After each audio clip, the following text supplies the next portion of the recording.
You're listening to the Full-Time Function Musician Podcast, episode 15. You're listening to the Full-Time Function Musician Podcast, the #1 resource for growing your function musician business.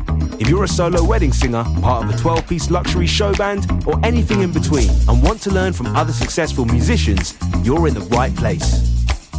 Yo, you're listening to the Full-Time Function Musician Podcast. I am your host, Jack Twiner. If this is your first time listening, then welcome. If you're a regular listener, then welcome back. This podcast is for function musicians who are looking to grow their business, book more gigs, hear some inspiring stories, and generally just learn from others who've been doing it successfully for years. As usual, I have another great guest lined up for you today, and we're going to be doing a sort of 101 of music agencies, what they do, who they do it for, and some of the do's and don'ts when working with them. I'm going to keep it nice and short this week and get straight into it, but first, I'd like to just remind you that I'm always on the hunt for new guests. So if you have some knowledge to share or an interesting topic that you'd like to discuss on the show, then please get in touch. You can just search for me on Facebook or email me at feedback@thefulltimefunctionmusicianpodcast.co.uk or find me on Instagram @InFocusRecordingCo. Anyway, let's get into the episode. Here's my conversation with Danielle Knights. You're listening to the Full-Time Function Musician Podcast, and on today's episode, I'm super excited to be chatting with Danielle Knights, founder of Live and Love Music Agency, a booking agent with over 16 years of experience in the music industry. She has worked with brands such as Amazon, Virgin, Harrods, Gordon Ramsay, and Hilton Hotels, and currently manages over 600 bookings per year. In 2019, she was awarded a £5,000 business grant for Inuit QuickBooks Back in You campaign. As well as function bookings, she is also a prominent agent in the blues scene, representing award-nominated originals musician Thomas Heppel, assisting with live touring and artist development. Danielle, welcome to the podcast. Hi Jack, thanks for having me. I'm really excited about this one. I think you're going to have a bit of a different insight into the industry, obviously from an agent's point of view. And we're going to go into some of the benefits of using an agent, as well as some of the do's and don'ts, and hopefully a load more valuable information. But we will get into stuff like that in a minute. To kick things off, I'd like to just learn a little bit more about you, where you got started, and what's brought you to where you are today. Yeah, so I actually started out as a promoter when I was 16. So I left school after my GCSEs, and I've always loved live music, so I wanted to get into organising my own events with like bands that I really enjoy listening to, and then started organising charity events in like Reading and Brighton, with acts such as like Els Bailey and Jessie J before they were famous. And then I sort of helped touring bands book in other gigs. And then obviously with originals, you don't really get much commission on that because it's quite a low fee for like originals bands. So eventually, I think when I was like 19, I moved into booking for covers, and that's when my business started to grow and develop, and like, it became like much more like profitable for me to run it as like a full-time thing. So that's kind of how I got into it. And then like now it's become like, it's just grown in the last 2 years, where I've got 600 bookings a year, 2 years running, and it's just I'm at like capacity for what I can do for myself. So like now I'm trying to expand things, so that's really exciting. And it's just been like bit of a roller coaster, but like, I love doing it, and it's just amazing seeing all these amazing bands get so many gigs and just like pushing their careers forward. So yeah, it's been really good. Yeah, I mean, sort of a similar story to me with started off working with originals bands when I was back working in my just doing recording. And quickly found that originals bands don't have any money. Moving on to function bands, people that sort of do actually get paid reasonably well for what they do, is a much better business model. But let's go back to, so when you sort of worked with Jessie J, how did that come about? Obviously she wasn't famous then. So did you have like an idea of like, oh, this person's going to be really good, or? So like I teamed up with another promoter at the time to put on a collaboration event in Brighton, and he sort of knew Jessie J already and was working with her, and we just like had a variety of bands on that night, and Jessie J was one of them, and I think she was on the verge of being signed or something. and like she was sound checking on Brighton, like Brighton seafront venue. I think it was called the Coalition, and like everyone was coming off the beach just to listen to her sound check because like she was just so amazing. So we knew at that point that she'd be really big, and she took off like a few months later, I think. So that was exciting. Yeah. What kind of year was that? Oh, I think that was about when I was 18, so about 14 years ago. Nice. So, I mean, it sounds like you got into this whole thing just from a love of gigs and music. Is that right? Yeah, I mean, I was really shy at school and I was told by teachers that I wouldn't make anything of myself. I'd never get a job. So that kind of spurred me on to just make something of myself and just grow a business that I could control, like the sky is the limit. So, and I've always been quite entrepreneurial. My dad and my granddad ran their own businesses. So I didn't really see myself working for anyone else. I kind of wanted to develop and build something that I enjoyed doing. And like when I was like, I think it was like 15 to sort of 18, I went to a lot of festivals and stuff, and I managed to get backstage through like a few friends of mine that worked in the industry. And like it was cool to see like how everything got like organised backstage and just the buzz of running an event. And it was just nice to see like behind the scenes. So I think that sort of that side of things I got to see a bit of, which I was lucky to do. And then like it just piqued my interest in the industry, really. Yeah. So onto your business now. So you run Live and Love Music. Tell us a little bit about what you do and who you do it for. So I specialise in acoustic solos primarily. I book a lot of different acts for hotel chains, high-end bars and restaurants, corporate events, weddings, private parties, that kind of thing. I do book a lot of bands as well. I think that's kind of grown in the last few years. Working with Paul, like mainly for like the Sugars and the Mulberries. So we've been doing a lot of like corporate events and things at the Hilton Hotel, which has been really exciting. So I kind of like book everything, but I do have like a niche where I do book a lot of acoustic solos because it's just easier to kind of bulk book those for regular dates of venues, and they have the budget for acoustic sort of solo acts. But yeah, I do also work in the blues scene on like the original side with Thomas Heppel, and it's been like quite fun to get him into like big festivals and support a lot. So that's kind of a side that I really enjoy, but obviously there's not that much money in it while you're developing an artist's career. So like the wedding and corporate side funds my business, and then like the passion is where like developing acts and stuff comes in. Nice. Maybe this is a bit soon for this, but maybe we'll come back to it a bit later. But I wanted just something you touched on there, like with solos versus bands. A few people I've spoken to like think like the band bookings are going down at the minute just because people don't seem to have the budgets for that kind of thing. But you also said that yours is growing a little bit. So yeah, where do you kind of see the industry with that at the minute? It's about getting the right clients. I think a lot of corporate clients have higher budgets to spend. They want to offset their like tax and sort of spend on like bigger end of year events and like special occasions and stuff. So I think they will fork out for a band, and they want like that sort of bigger setup.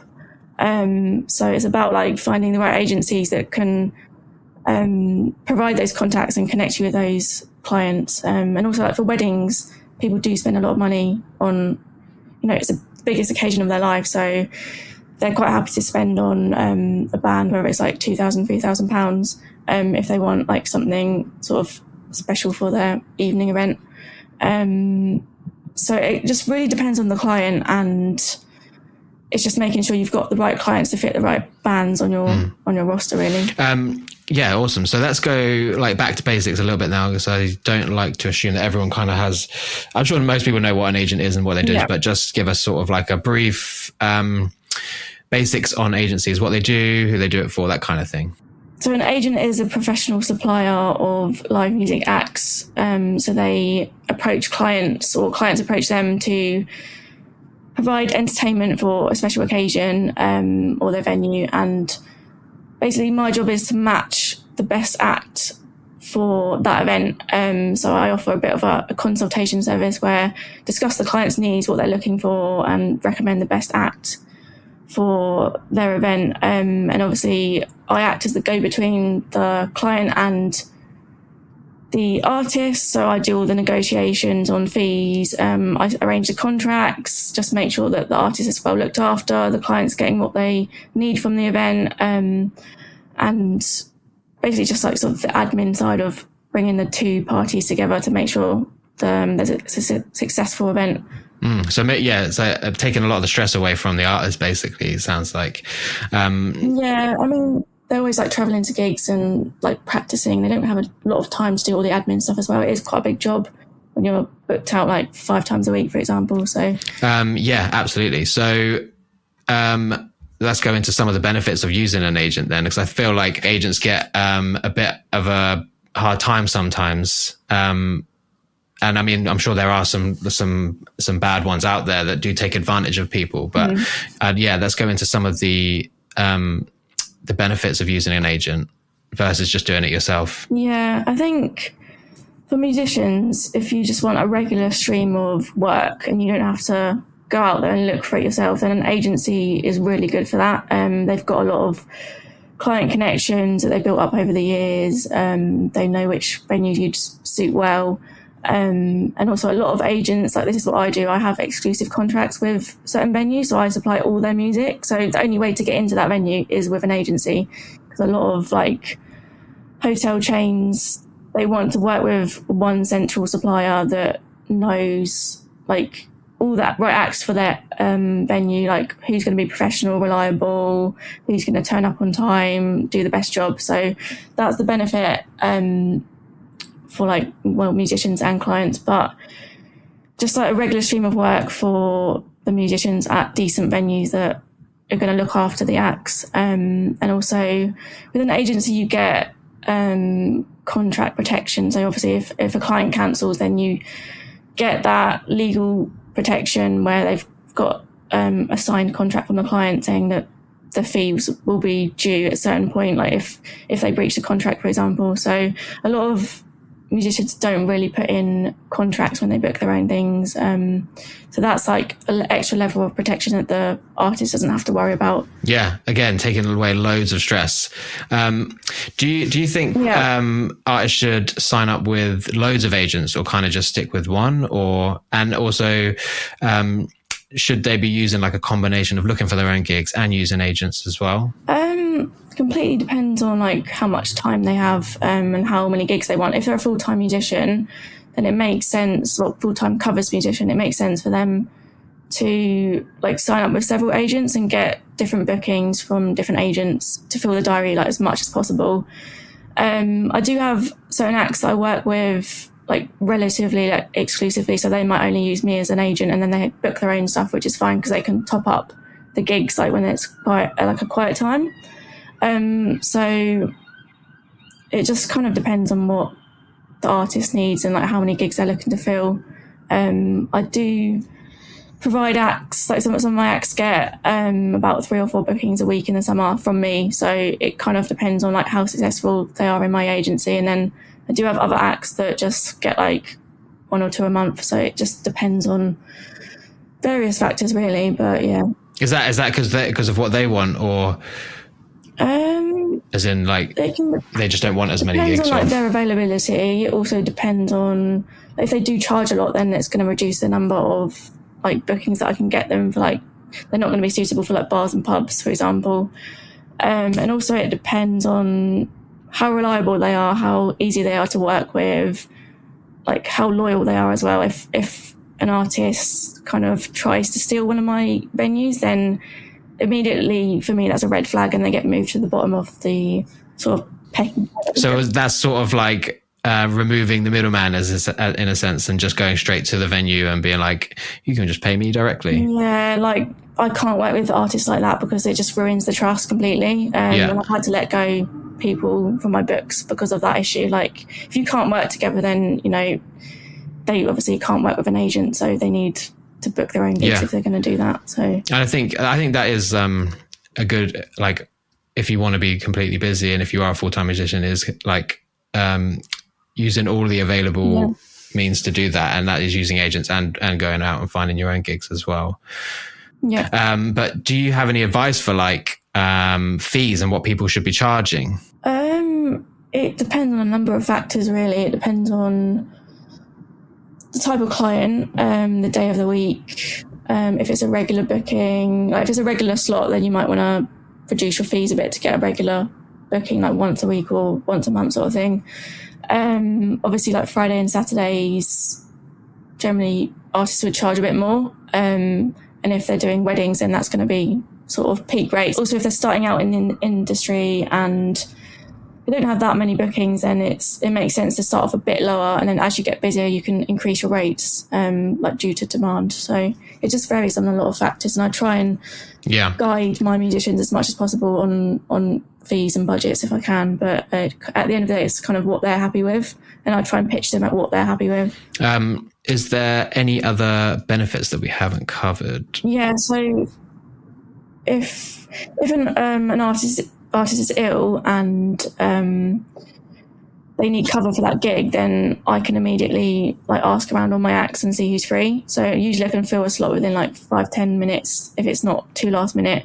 So they've got that sort of protection where I can just fill it for them and they don't have to stress about finding a replacement if they're ill. So that is a benefit. I guess also they don't have to chase payments because they know it's sort of all coming from me and I'm sorting that side of things. So they don't have to chase a million different venues. They can just go through me to make sure everything's sort of paid on time. Yeah. I mean, I see posts on Facebook all the time about people not getting paid and having no protection there because it's one that they book themselves. I did chat with, I think it was Steffi on her episode when she spoke about the Musicians Union. So, I mean, I feel like everyone should be signing up for that as well, right? If that can give them some protection. Yeah, definitely. They offer free public liability insurance as well, which is paramount for certain venues. Like a lot of hotels ask for it, and definitely weddings. I think you need 5 million cover a minimum these days. So I mean, let's move on to some of the do's and don'ts of or what you look for when you're looking for a new musician to sign up to your books, and then maybe some of the do's and don'ts of what they should be doing at venues and not doing at venues, things like that. Yeah, so I look for professional quality showreel and photos. A lot of clients do ask to see that, and they will take an artist more seriously if they've got something professionally filmed. And it just showcases them in the right way, really. And if it's like a bar or restaurant, they're going to want to use videos and photos to promote the event, so they need to be of a good quality. And then also just someone who's professional, easy to work with, someone I trust who isn't going to go behind my back and steal those venues. And obviously you need to have a good quality PA system, ideally lighting, especially for corporate events and weddings. Like up-to-date social media is also good, and like the ability to adapt to client requests. Like if they want certain songs or they want a certain vibe, if they can adapt that and not do the same songs every single gig. If it's a regular booking, then that is also important. Do you think people should have sort of like different promo material, whether it's photos or videos or whatever, if they are like aiming for different venues? So obviously like a wedding venue is going to be different to like or maybe a corporate venue or something like that. Do you think people should have different promo material, or just kind of go with just something that looks good all around?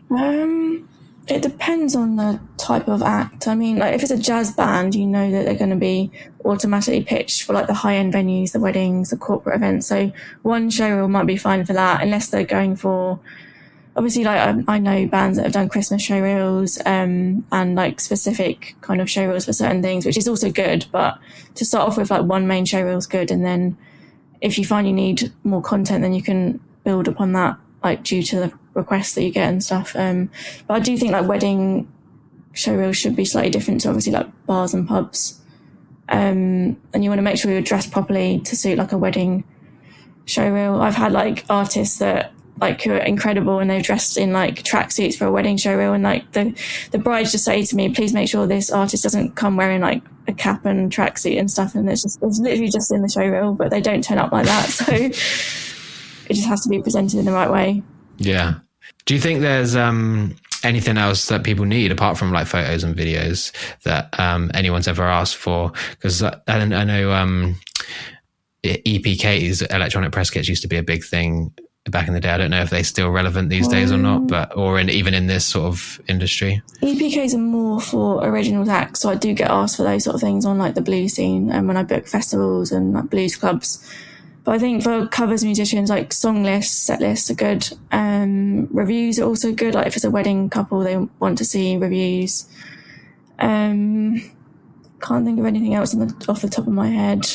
But sometimes I do get asked to send the artist's social media to the client, which I don't usually do because like there's a risk of them cutting me out. But I make the artist aware that I've sent their sort of links and stuff, and then like obviously they pass the inquiry back to me if it does end up going direct. So there has to be that trust there in order to do that. So I feel like we've talked about some of the do's, but what are some of the don'ts if you're looking to sign up with an agency? At least musicians need to be reliable and professional. So obviously they're representing my agency when they go to see a client, so they need to make sure they're dressed appropriately for that occasion.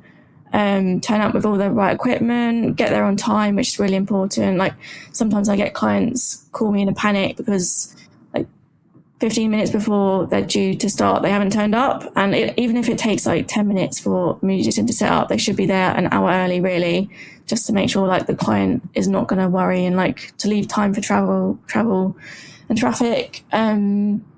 So that is really important, just to make sure you're really early. And also, if I do work with a new act and they've cancelled the first few bookings or they turn up late, then that immediately puts them in my bad book. So it makes me feel like I can't trust them, so that I don't usually offer them extra gigs. So I think for the first few especially, you need to be really reliable and commit to those gigs. Obviously, like further down the line when you've done maybe like 100 bookings or whatever, then there's going to be some back and forth where if like an artist needs to cancel something really important, then I will do my best to replace them. If it's not like something like a wedding, the client really needs like the act that they've chosen and they need to be reliable. But if it's like sort of a regular bar booking that they can be replaced or swapped around, that's fine to some extent. I can be a bit flexible, but there needs to be like that kind of level of like trust and relationship that's built up first before I'm a bit more flexible, if that makes sense. You touched on equipment there and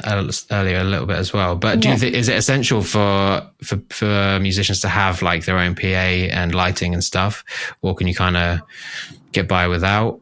I'd say like 99% of my venues do require the artist to supply a PA.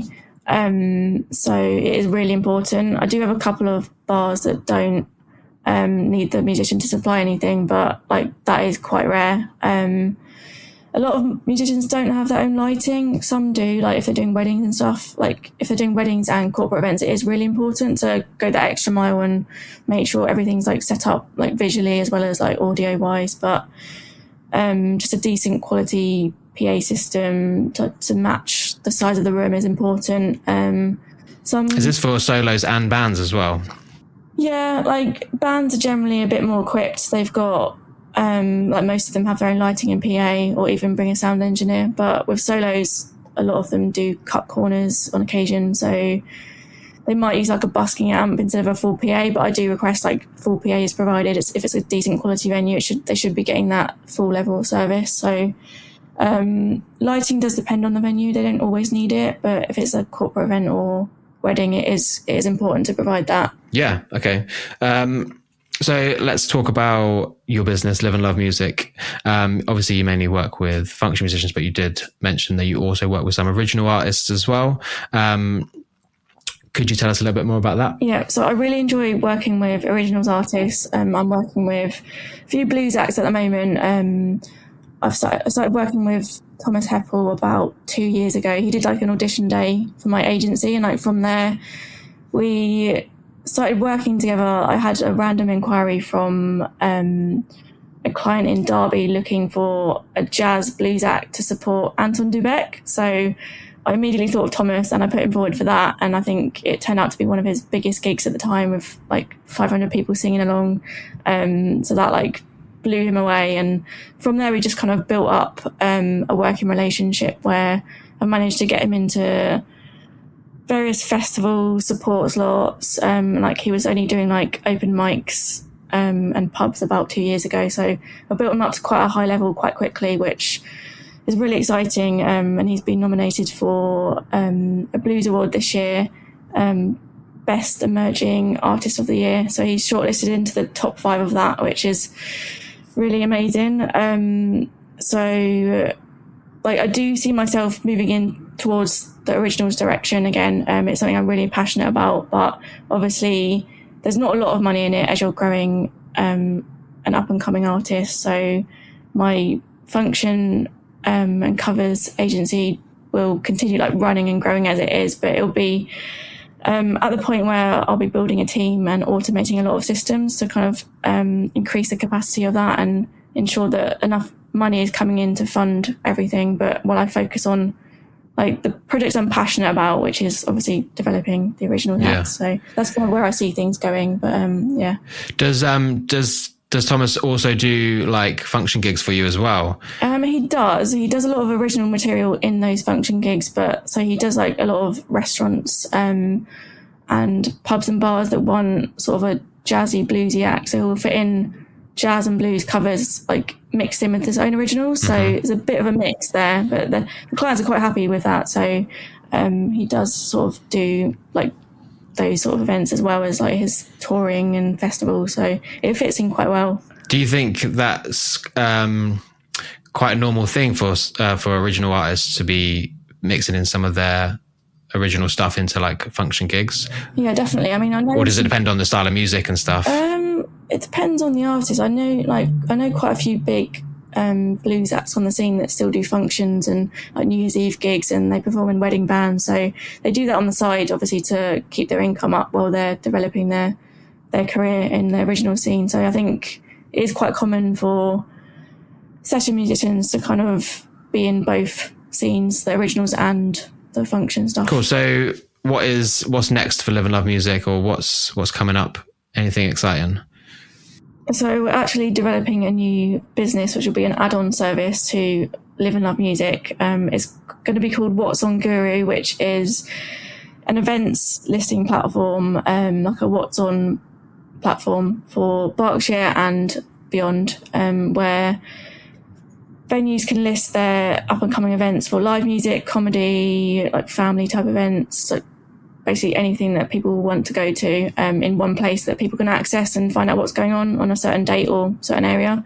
And that will really like transform the industry. We're hoping to help venues to increase their footfall and therefore revenue for certain events. And that will ensure that it sort of revives the hospitality industry, so they can keep putting on these events rather than not knowing how to market an event and then like the event falls flat and they can't continue. It will just help boost and grow their events that they can continue to rebook and just get more people in, really, which is something that the industry really needs. I just find that a lot of venues don't have the time or the knowledge of like how to market an event properly. So that's kind of where we're hoping to fill the gap. Yeah. I mean, have you seen a decline in just generally people booking musicians or bands in the industry? And I mean, obviously a lot of places have closed since like COVID and things like that. Yeah. But yeah, where do you kind of see the industry going at the minute? I think there's like a statistic that came out where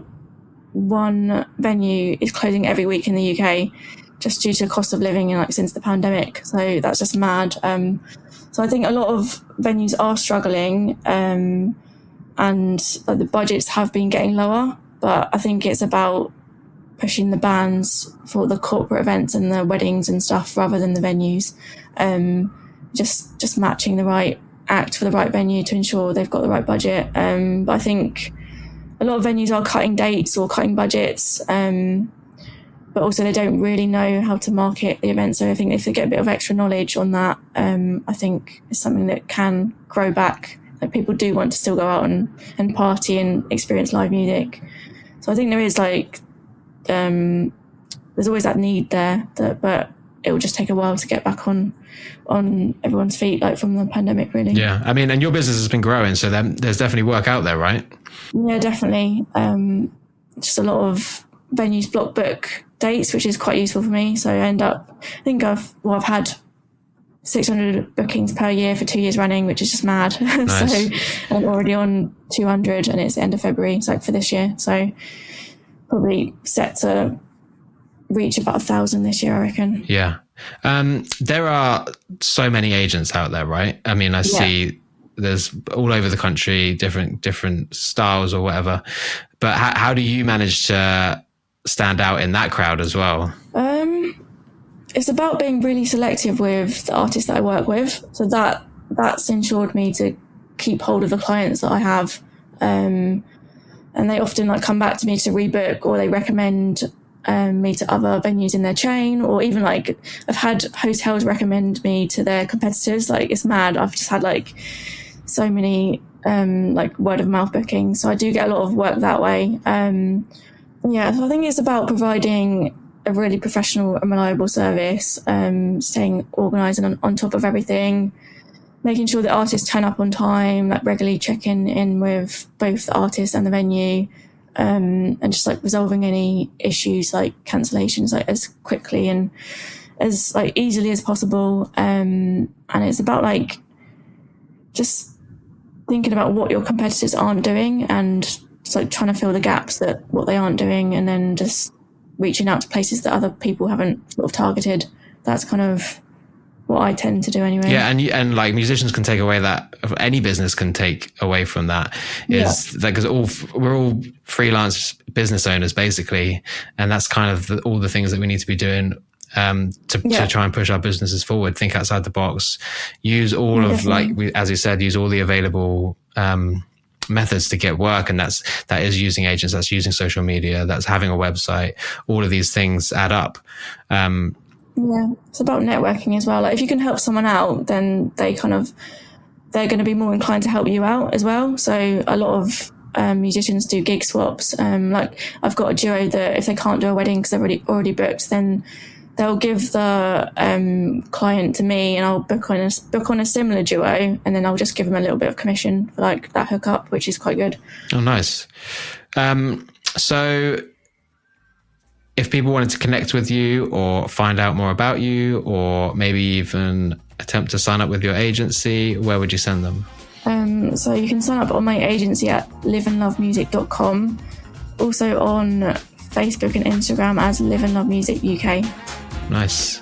Well, yeah, it's been awesome chatting to you. And I think there's been a lot to take away from this episode. So yeah, thanks again for coming on and having a chat. Thanks for having me. So there we go. I hope you enjoyed our conversation. I think there was loads of good info in there to take away. And thanks again to Danielle for coming on and having a chat. Anyway, that's it for this week. So take it easy, and I'll catch you next week for episode 16.